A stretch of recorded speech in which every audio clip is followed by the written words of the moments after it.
पहले थोड़ा ये ग्लोबल एक्शन समझ लेते हैं अनिल जी, क्योंकि फिर हमारे डोमेस्टिक फैक्टर्स आज बहुत सारे हैं। ग्लोबल पिक्चर देखें तो कल थोड़ी नरमी रही अमेरिकी बाजार में, जरा समझाएं। और एनवीडिया को लेकर भी काफी चर्चा हो रही है, जरा आप भी बताएं आपने कैसे देखा इस सबको। देखिए, पहली चीज तो बाजारों का अगर देखें तो अमेरिकी बाजारों में हल्की फुल्की कमजोरी जरूर रही है, लेकिन इंपॉर्टेंट कमजोरी नहीं है। इंपॉर्टेंट अमेरिकी बाजारों का कल का ट्रेंड या कल का ट्रेडिंग पैटर्न है। पहली चीज तो कि एक तरफा तेजी के बाद थोड़ी बहुत प्रॉफिट बुकिंग होना बिल्कुल भी गलत नहीं है, और जो डाउ की रेंज रही है वो 500 पॉइंट की रही है।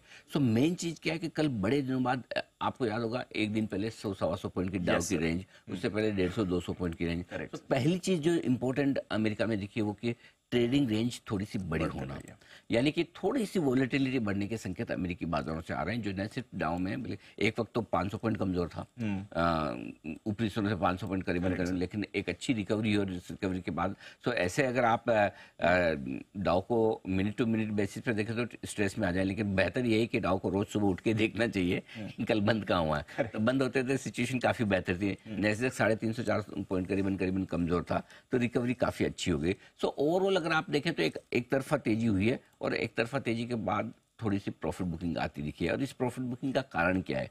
इस प्रॉफिट बुकिंग का कारण है एनवीडिया, जो बाजार का डार्लिंग है अमेरिकी बाजारों में, और स्पेशली नैस्डैक तो पूरा एनवीडिया मूव करता है। अब एनवीडिया में क्या हुआ है? कल एनवीडिया में नतीजे आए थे, नतीजे शानदार रहे, गाइडेंस आई, मजबूत गाइडेंस आई, लेकिन मजबूत गाइडेंस के बाद भी गिर गया हमें, याद है? इन सब के बावजूद मतलब ये वैसा हो गया ना कि मतलब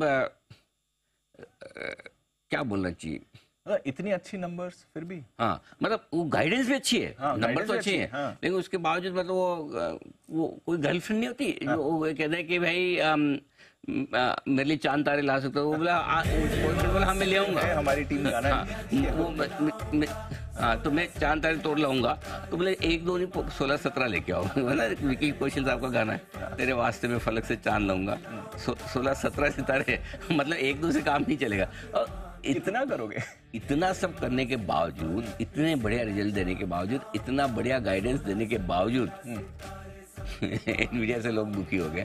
तो एनवीडिया की वजह से नैस्डैक को थोड़ा मूड का माहौल खराब हुआ। इतनी स्ट्रॉन्ग परफॉर्मेंस के बाद भी बाजार डिसअपॉइंट हो सकता है। हाँ, एनवीडिया मतलब पूरा नैस्डैक का बॉयफ्रेंड हो गया है वैसा हाल है, जो कभी सेटिस्फाई नहीं कर सकता है, वैसा है। तो बट ठीक है, वक्त की बात। बट ओवरऑल कल कमजोरी की वजह थोड़ा वो था। बाकी रहा सवाल मेटल्स वगैरह में थोड़ी कमजोरी हुई है, हल्की फुल्की, वो भी एक तरफा तेजी के बाद थोड़ी प्रॉफिट बुकिंग है। बाकी और कोई ऐसी खास बात नहीं। तो मेरे ख्याल से ऐसा कोई बड़ा डाउन में अभी तक रिवर्सल का संकेत तो मुझे नहीं दिख रहा है। काफी लोग आजकल क्या हो रहा है कि आजकल दीप एक बहुत इंटरेस्टिंग चीज मुझे दिख रही है कि लोग थोड़ा सा कमजोरी होते हैं ना, जल्दी से कॉल बेचने पे आ जाते हैं। थोड़ी सी कमजोरी होती है, लोगों को लगता है टॉप बन गया, और ऐसा मानने वाले लोग धीरे धीरे बढ़ रहे हैं, और उनको अगर हमारे मार्केट में नहीं मिलता तो फिर वो अमेरिकी बाजारों की तरफ देखते हैं। सो ये 40,000 का डाउ है, 80,000 का सेंसेक्स है, 25,000 की निफ्टी है, 1-8% तो कभी भी हो सकता है। 1% का इंट्राडे मूवमेंट कैसे बढ़ा हुआ मुझे बताओ? अगर डाउ 500 पॉइंट ऊपर नीचे होता है दिन भर में, 1% तो हो ही सकता है ना। करेक्ट। अगर नहीं होगा तो आप बोर हो जाओगे, आपको लगेगा ये क्या मार्केट है। करेक्ट। एक दिन पहले का मार्केट देखो, 125-150 पॉइंट की रेंज, और एक दिन 500 पॉइंट। सो मार्केट है, खुल रहा है, तो कुछ तो एक्शन होना चाहिए। So I think nothing much to read about it. ठीक है, सिंपल सा एक आपका हल्का फुल्का करेक्शन है, बाकी ठीक है, कोई खास दिक्कत वाली बात नहीं, कोई ऐसे परेशानी वाली बात नहीं। ठीक है सर, तो चलिए लो आज 85 पॉइंट ऊपर है डाउ फ्यूचर्स।